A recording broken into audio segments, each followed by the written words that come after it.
Disclaimer, this next part is going to get rather heated and controversial, especially if you are a feminist or a fan of the Bear Marriage podcast.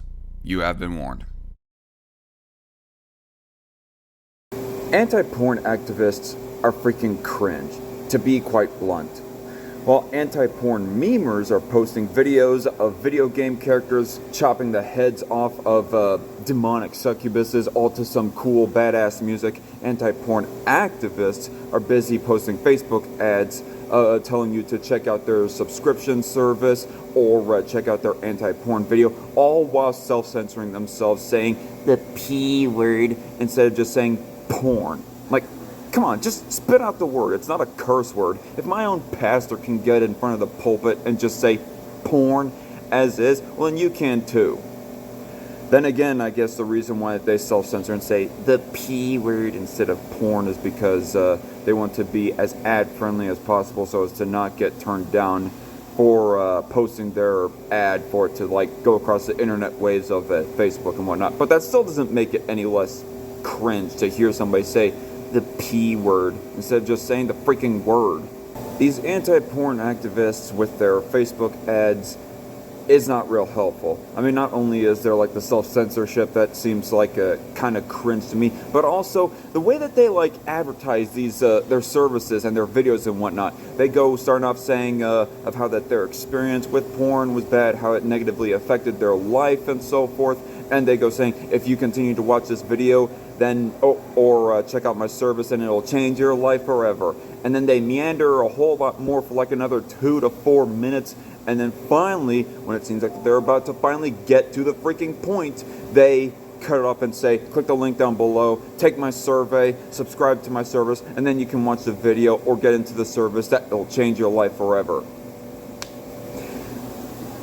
It's a real tease. I'm just wanting them to give forth the methodology that they advise that is going to help mitigate a person's porn addiction. I don't want them to just take this meandery approach about talking about the fix. Just tell me the fix, for crying out loud.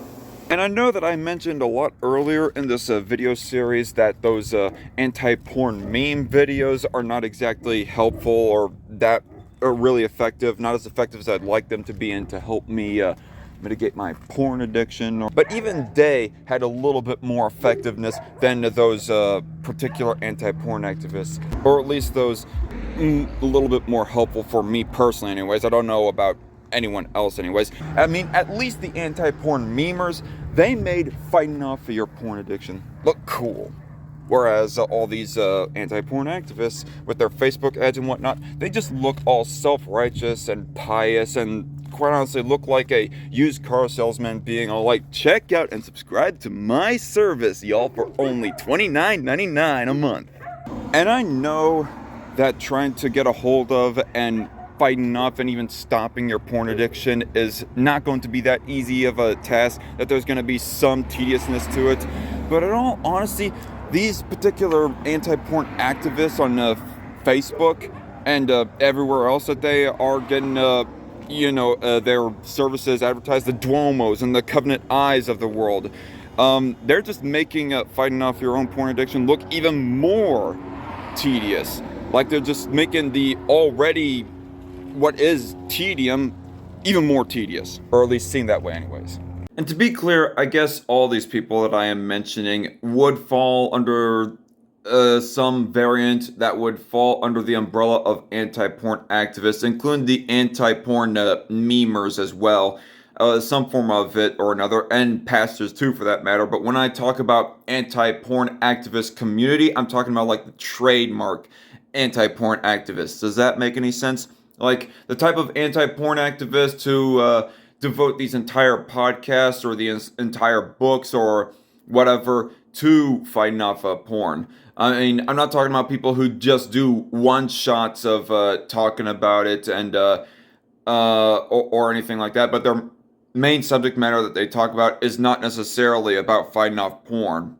And pastors, to an extent, would kind of fall, at least most of them anyways. I mean, anybody who is theologically liberal to think that, to think that homosexuality is not a sin, for example, and goes so far to even say that sex outside of marriage that's okay, or porn, or I don't know, whatever weird theology that they might have on that issue. But most pastors who aren't like those types of theologians, I guess they would fall under some form of anti-porn activist, but they don't devote their entire pastoral service to fighting off porn necessarily. They're going to talk about other variety of subjects.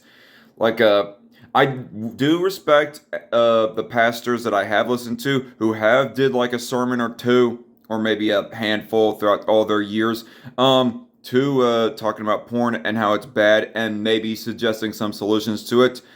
And I don't have a problem with those people that I've heard so far. It's mostly anti-porn trademark activists who, like the Sheila Ray Gregoires, all the people who post all these Facebook ads, and this one podcast that I'll be mentioning here in a bit, and those types of people. But pastors, even though they haven't really gave that good of a sermon that has been really that helpful to me in the long and permanent term, I still ultimately don't have that much of a problem with those types of anti-porn activists, as much as I don't have as so much of a problem against anti-porn memers.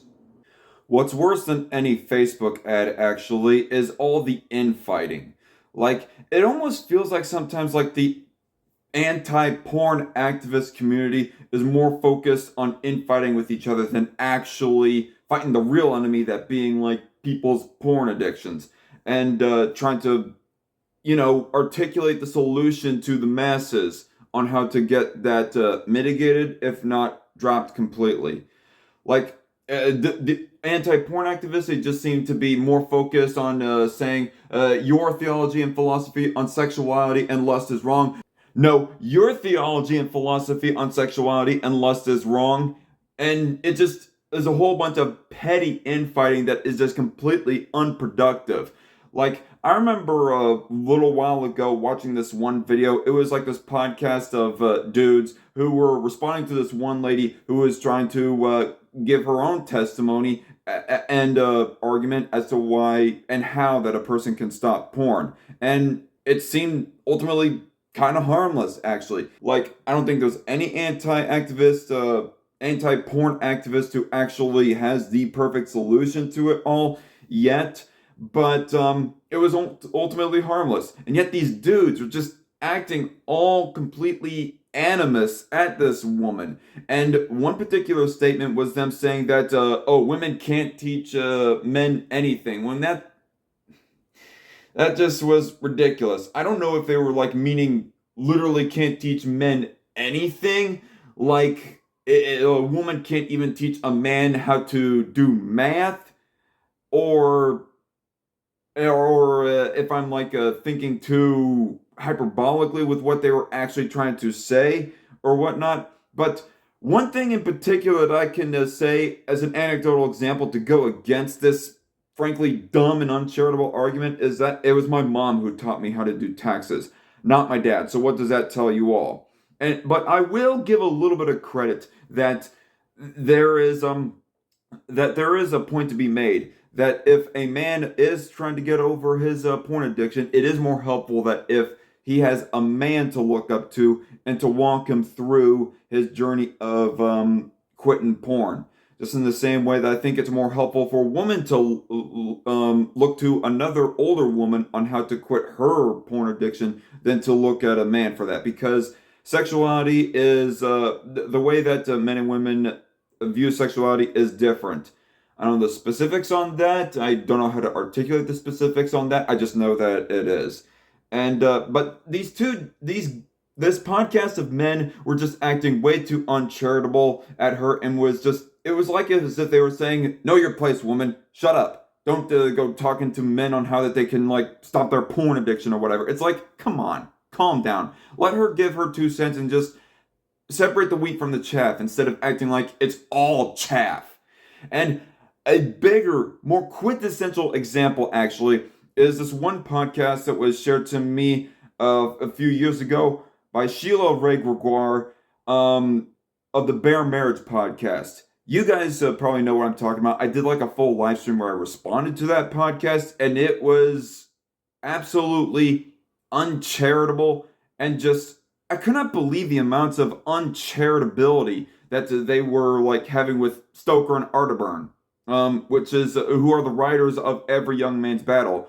And Every Young Man's Battle is not a perfect book by any stretch of the imagination. It might not even been helpful. Like, actually, no, it was not even helpful to me in like trying to tackle my porn addiction. But these people, Sheila Ray Gregoire, Andrew Bauman, and Zachary Wagner, they were all just being way too uncharitable and acting as if them two, Stoker and Arterburn, are a bigger enemy than tackling porn. Instead of trying to, like, I don't know, approach them and talk to them about maybe getting a united front, maybe combining their testimonies with each other, seeing how that they mesh well enough to so as to help men get over their porn addiction or whatever. No, these three they were just acting all uncharitable, acting like as if whenever that Stoker and Arterburn made a mention in that book of a crime that happening, they acted like Stoker and Arterburn don't believe those things to be a crime.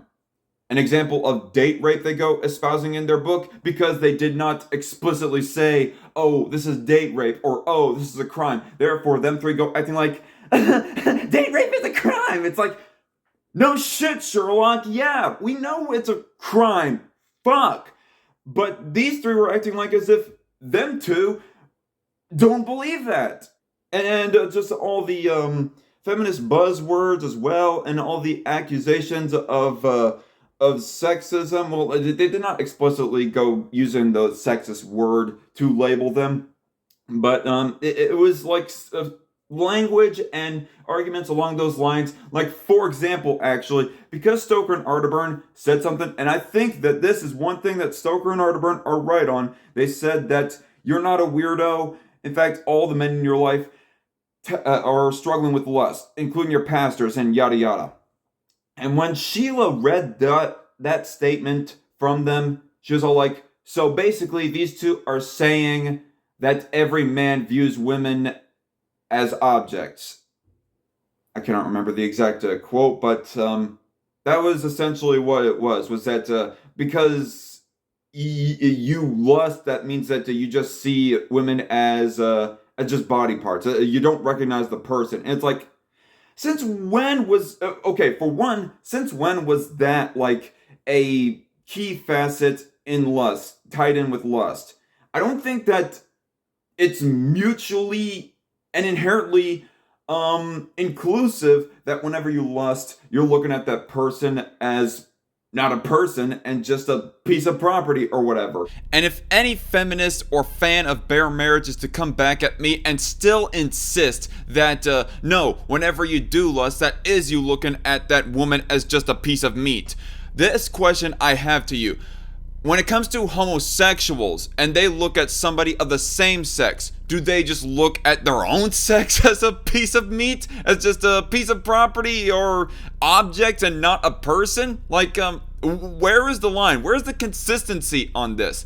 I mean, yeah, sure, there are like some people who have lust in their hearts that just look at people as nothing but as property, prostitutes, and sex slaves, and not as actual persons deserving barely of any rights. But it isn't always the case that when you have lust in your heart for someone, or just anybody, just for people in general, that you're just looking at them as not a person and just property. Yeah, that they were like essentially putting words in Stoker and Arterburn's mouth. But I think you get my drift here anyways. Because of this petty infighting that a lot of anti-porn activists get in with each other, it just is more unhelpful than anything else. It just, at least me personally anyway, pisses me off more than makes me want to listen to these people and see what your fix is on that. In fact, listen to that whole podcast. They did not like give any alternative solution really on how to tackle porn. But they were just more focused on attacking Stoker and Arterburn rather than attacking porn. Yeah, real helpful to your own, like, mutual cause, honestly. Stoker, Sheila, you have the same goal as Stoker and Arterburn. Do not act like otherwise. And on the point of every young man's battle and how that book didn't exactly help, and this is actually kind of something that I more or less agree with Bear Marriage podcast on, even though I think that they are like dog crap in most of their commentary. Here's one thing that I agree with them on at least. I read Every Young Man's Battle, and basically the synopsis of what they suggest you doing is one, get a, community of accountability partners, which that's fine.